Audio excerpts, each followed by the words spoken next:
Hey guys, Raisins here, back with another video, and in this one we're doing my favorite champion in the game right now, BLITZCRANK. I have been stomping on this champion. We are at a 64% win rate over 39 games at about 500, 600 LP master. Don't look at the Bard win rate, we don't talk about that right now. But what I would like to show you in this video are some of the tips and tricks I've used to climb in Elo, and also just a hard carry games that should honestly never have been won in the first place. BLITZCRANK is one of the best champions at doing this, and by the end of this video, I'm hoping you guys will have learned some really cool tricks to basically just 1v9 games. You'll be getting all 3 honors at the end of the game if you play BLITZCRANK properly. Without further ado, let's get into it. As we all know, landing hooks behind minions can be really difficult, which is why a lot of good BLITZCRANKs will take minion dematerializer. This is just a very important tool for pushing waves for things like cannon minions, because it helps you one-shot the cannon minion very quickly. However, it's also got another use, which is if you pop minion dematerializer on a minion, quite often it gives you one free hook opportunity that the enemies very rarely see coming. Even in 600 LP master, I've caught a lot of players out with this trick. So you pop your minion dematerializer and then you hook just as the minion dies, and if the enemy is not paying attention, they will get hit by the hook. It's also not that easy to see this animation compared to things like, you know, walking directly up and letting the enemies choose a direction to dodge before you use your hook. Another really useful trick you can do is you can just mask your Q animation or try and bait out some spells by using taunt. It's often quite a good idea just to test the waters early game and see how enemies react to you doing certain things as BLITZCRANK. Good BLITZCRANKs will often try and look at the way the enemies are moving and figure out whether they're going to be an easy target to hook or potentially overreact to you just walking up. For example, in this situation, if I wanted to, I could just hit my taunt button and see what the enemies do, really. I'm basically just standing in the open hitting taunt and seeing whether or not they dodge a certain way or they freak out and smash their face against the keyboard and maybe use their spells. So it's a really good idea just to test the waters. And what I would recommend if you have the time is just at the first few levels, don't use your hook if you don't have to, and just, you know, bait the enemy spells out. Another really useful and important thing to know is if you don't have enough attack speed on BLITZCRANK, then you actually will not chain CC the target fully. So for example, if I hook the Teemo here and then I press E, as you can see there, Teemo actually has a chance to flash away if he has the spell up, or if he's an Ezreal, he can E away, etc, etc. So you need to make sure that you have enough attack speed. And generally, the way you would do that is, while you're hooking, popping your W to give yourself attack speed, okay, in the middle of it. And that's another reason why most BLITZCRANKs, if you look, are actually running attack speed runes. It's really useful for clearing wards, but also for this combo that I just talked about, where you want to hook and W and knock them up while they're hooked and while they're stunned from the hook. Otherwise, they will be able to flash away. And it's very important you chain CC the target properly. Otherwise, your hook is actually not that important. There's actually another little trick that BLITZCRANK one tricks can actually use to increase the gap between them and the enemy if there's any reason to. For example, if you're hooking someone at maximum range like this Teemo and I fire the hook, there's actually a small window for me to walk backwards. And if you see, if I hook this Teemo, I can actually click backwards and drag the Teemo, create a little bit more gap or a little bit more distance if I need to. It also works the exact same way. If I'm hooking, I can walk forwards, and now you can see I'm actually in front of, or I guess you'd say behind, the Teemo. So, you know, if the Teemo could potentially start running away, this is a good little trick to keep the distance closed and, you know, knock them up or, you know, terrorize them however you want to terrorize them. I don't know what you're doing to your Teemos. Another really useful tip, and this goes for almost any hook champion, but it's especially important on BLITZCRANK because he doesn't have a way of getting on a target without using his hook or flashing on the target, is stop throwing hooks so early. If there are people on the enemy team who do not have dashes or flashes, and you know they don't have dashes or flashes, stop taking the 50-50 hook. And the way I would describe this is it's very much like goalkeeping in football, or, you know, soccer for Americans. You don't need to fire a hook at max range and increase the odds of the enemies dodging because they have a much wider angle that they can dodge. Close the distance, close the gap, and force the opponents to either make the hard decision to keep running and potentially eat a hook, which would, you know, be easy to land, or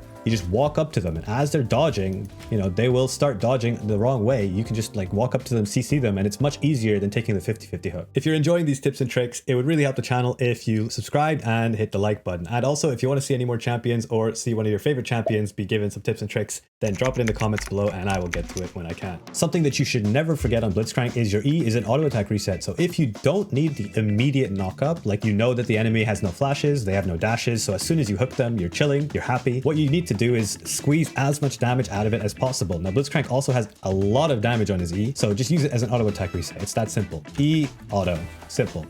E auto. Just make sure you're getting as much damage out of it as you can, and it's really important when you have your ultimate, as you can see, E auto. 1, 2. You saw that?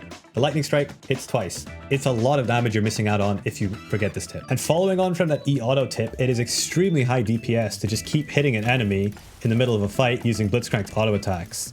As you can see, I'm, you know, for a support player with very little like damage items, I'm actually dealing a lot of damage considering it's passive auto attack damage. So in the middle of a fight, if you don't need the silence or the immediate burst on your R, you actually have much higher damage by just auto attacking a couple times with your ult up and, you know, using your R at the end as kind of a finisher or when they're close to dying so that your AD carry can get the final auto attack off. So usually in these tips and tricks videos, people put in combos, right? They put in like a bunch of combos. I even saw one video on YouTube which had like just a string of letters and it went on for like 4 minutes of just like different BLITZCRANK combos. Honestly, guys, it's really not that complicated. BLITZCRANK is not a super complex champion. The main things you're going to be doing is hooking, pressing your W, Eing, and then auto attacking, and then Ring whenever you think you can R or weaving it in. So I don't want to overcomplicate this video and freak people out and think BLITZCRANK has some crazy level of combos. He's a really simple champ at its heart. He hooks champions, you knock them in the air, you wait for your teammates to kill them. It's really not that complicated. There's one thing you need to know though about comboing, which is you need to be checking items. You want to be checking things like tenacity and flashes, okay? It's really important. Why is tenacity so important? Well, to put it simply, if I hook this Teemo,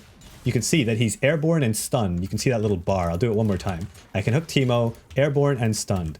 Now, that stun bar, your Q actually stuns the enemy for a little bit. That gets reduced by tenacity, which means if the opponents are building lots of tenacity, your stun will last less time. You know, it could be reduced by as much as like 30-35%, which means they have time to flash or Ezreal E or Tristana jump or Jarvan EQ or do whatever the heck they need to do. You know, Jax can jump away, blah, blah, blah, if you're not paying attention to their tenacity levels. So how do you stop that? Really simple. You hook, and then in the hook, you R, okay? In the middle of the hook, you R, and what that does is it silences them so they can't actually cast their Jax Qs, their flashes, blah, blah, blah. So on targets which have high tenacity, super important, do not yoink yourself by letting them get away, letting the little rats flash away, okay? Make sure you are chain CCing them. This is such an important tip. One of the things I think is very important to learn as a BLITZCRANK player in general is trading flashes is generally, not always, in your favor. Why? Because we take Hex Flash. So if I trade flashes here and I hook the Teemo, the next time he's in lane, I can now easily abuse him with Hex Flash. All right?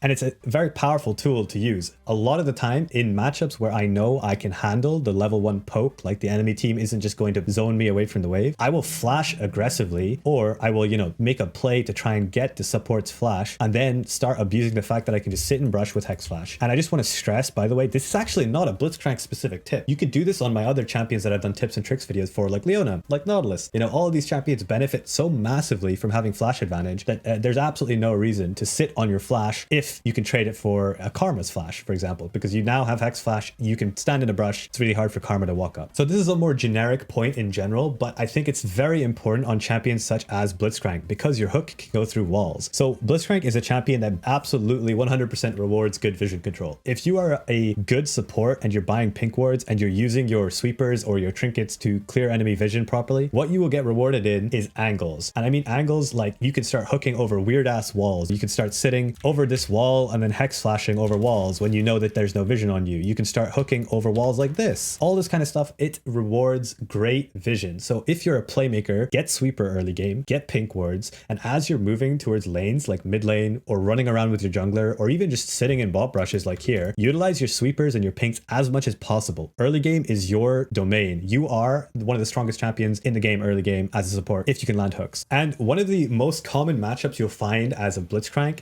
is things like Thresh, Nautilus, Pyke, other hook champions. And I thought it was worth mentioning a really important and useful trick for both sides of this matchup is both targets will be looking out for when the other is hooking. So if I'm playing versus Thresh and Thresh starts hooking, I am going to hook him while he's hooking. Why? Because if Thresh hooks me as a BLITZCRANK before I can get my hook off, I lose the fight. And the same goes the other way around. If I'm a BLITZCRANK and I hook the enemy Thresh before he can hook, then I will win the fight. So generally speaking, most hook versus hook matchups are very skill-based, and it's kind of like a mind game where you need to make sure you've got an angle on the enemies and they don't have an angle on your AD carry. Because if Thresh can hook my AD carry without me hooking him, well, we're in trouble. Probably lost a fight actually. So both supports generally will try and keep an open line of sight to each other, and they'll try and make sure that at any given point, if Thresh tries to make an aggressive play, me as BLITZCRANK, I will then make an equally aggressive play back at him, and vice versa. If I'm playing the Thresh side of the matchup, as soon as I see BLITZCRANK channeling hook, I will start throwing hook directly at his face so that if he hooks hooks me, I will CC him. And if he hooks my AD carry, I will also CC him, and he cannot CC my AD carry any further. It's a really cool matchup. I would really encourage more people to play that stuff instead of boring ass enchanter matchups. But hey, I mean, you know, you can't get everything you wish for. Anyway, really useful tip. That's all the tips I have for you today. Thanks for watching. If you want to see another champion, leave them in the comments below. I will do my best to get around to them. And yeah, good luck in solo queue, my fellow hookers. I hope you guys get your grabs. Peace out.